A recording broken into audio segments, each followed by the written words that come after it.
Dear viewers, welcome to the Roundup covering indie games and ARPGs for the PC. I was offline because I was moving back to Amsterdam, but I am mostly settled and ready for some videos. As always, timestamps are in the description and available in sources as well and everything like that. Thanks for joining, let's dive in. Starting with reveals and announcements. First off, I am not featuring Last Epoch in this video. A lot has happened there, which I will get to in a separate one. Path of Exile revealed all the changes for 3.16 in the 3-post manifesto, and they're reworking flasks, defenses, auras, elemental dot damage and much more. The trailer dropped as well, including patch notes. This league is going to be amazing, we all know it, and it is hard to not get excited about this. PoE really is one of the few games I get legitimately excited about, and I can't wait to play this again. I even had fun in this league, played around 200 hours or so, but the new Scourge League promises a ton of entertainment, aspirational content, completely bonkers items due to the league mechanics, and of course the usual with new skills and the whole shebang.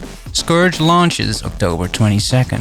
Killsquad leaves early access on October 21st. This top-down sci-fi twin-stick shooter is a really fun ARPG and it has been improved a lot over the last 2 years. If you're watching this channel for a longer time, you know that I've been tracking the progress for a long time now, and I'm excited to see how Killsquad does. Having played the game quite a bit lately, I must say it's a lot of fun with random strangers or just with some buddies. There are cool boss fights, bite-sized missions, some real challenges to overcome, and most importantly, the combat simply feels and sounds good. The Slormancer gave an update on the second part of the prison update. This update was cut in half originally and only part 1 released with the Slorm Temple because the devs didn't have enough time for the whole thing. This was a few months ago and the devs have been working on the prison part 2, which will be the second act in the campaign. The plan is to make the campaign missions shorter and less repetitive, which is great to hear. The Slorm Temple receives an overhaul as well, as it no longer resets anymore, but it got a boss added which sometimes pops up and it makes your life miserable, probably, and there is a new item to collect,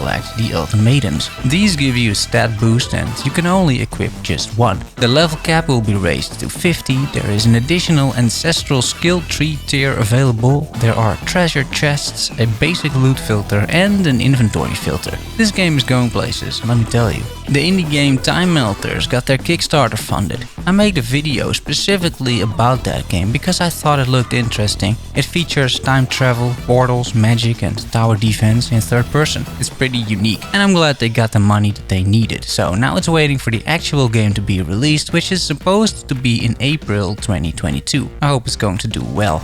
Stray Fawn Studios, the people behind the upcoming indie game The Wandering Village, released a dev diary. In The Wandering Village, you build a village on the back of a massive dinosaur called Anbu that walks the world. Super original, the game looks amazing, and the team talks a bit about adding new random events along the way, improving the map, parasites that Anbu can suffer from and how you can treat them, new buildings, and intern Tim. Well done, intern Tim. I think it's a fun game to put on your radar at the very least and check it out once it gets released. Then the Patch Plaza with an overview of patch news. Encased, the tactical sci-fi CRPG set in an alternative 1970s, has been officially released on September 7th. I've been putting in some hours since then and so far it is just a really solid experience. If you like story-driven CRPGs with a fun cast of characters and very fleshed out worlds, give Encased a go, you won't regret it. Today, on the 14th of October, the first post-release patch dropped, fixing a lot of bugs and doing some balance changes. I'm not doing the size of this patch any justice here, but it is basically just that. The Ascent released another patch, fixing a lot of bugs, and I mean a lot of bugs, and they nerfed a few guns as well. I completed the game some time ago and this game is pretty amazing. It's on Game Pass as well, and when it works it is amazing, but often it doesn't really work. I've had very few issues, but a lot of people couldn't even complete the game. The devs are on it since release, however, but you still may want to hold on a little bit until you purchase this or until you play it on Game Pass. And then it's time to release some games, starting with what recently released. Children of Morta dropped the DLC with a new playable character, the Ancient Spirits. It's $5. Book of Travels released in early access on October 11th, and it may be the shake-up the MMORPG genre needs. Yeah, New World is cool and all, but I don't see myself playing that anytime soon.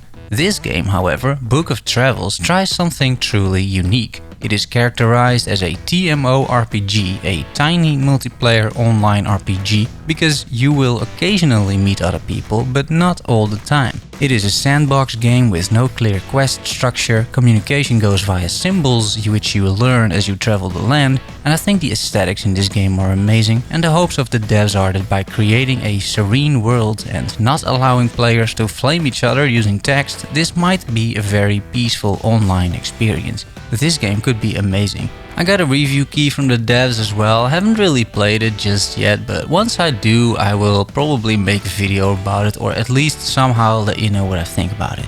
Then some upcoming releases. I'm not gonna be 100% complete or sufficient here. I didn't have time to look everything up, but just wanted to make out a small video to let you know that I'm back. But what we do have is Killsquad, of course, which I already talked about, and Path of Exile Scourge League. Both very exciting. Then time for some personal updates. What have I been up to? Well, quite a bit actually. First of all, I moved back to Amsterdam. I was living in Bussum before, which is a small place outside Amsterdam, and in Corona times I just got bored. I've been working from home for 1.5 years due to COVID, and I was basically sitting in my living room for that period, just by myself. There were months I didn't really talk to a single live person that I actually knew. I got a bit depressed and decided it was time for a change. Fortunately, I have a decent job and I could afford the rent in Amsterdam, so now I have a new place in the center of the city and it's already a lot of fun.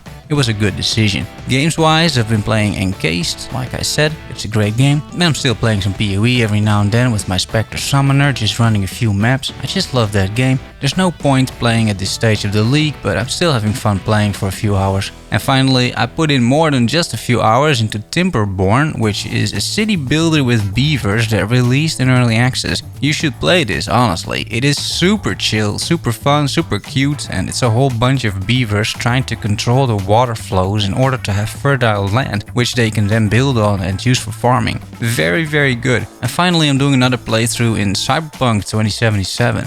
These guys made another patch. It's the third big hotfix patch, and I have to say this game runs extremely smooth these days. So, if you've ever had issues with it or never really got around to getting it, if it's ever on sale, you should definitely get it, and I think it's very playable now on a lot of systems. And that's it. If you have any questions or remarks, put them in the comments below. I hope you enjoyed the video, and if you did and you want more like this, consider liking the video or even subscribing. Thanks for watching and for making it to the end. Love you all, see you soon, bye bye.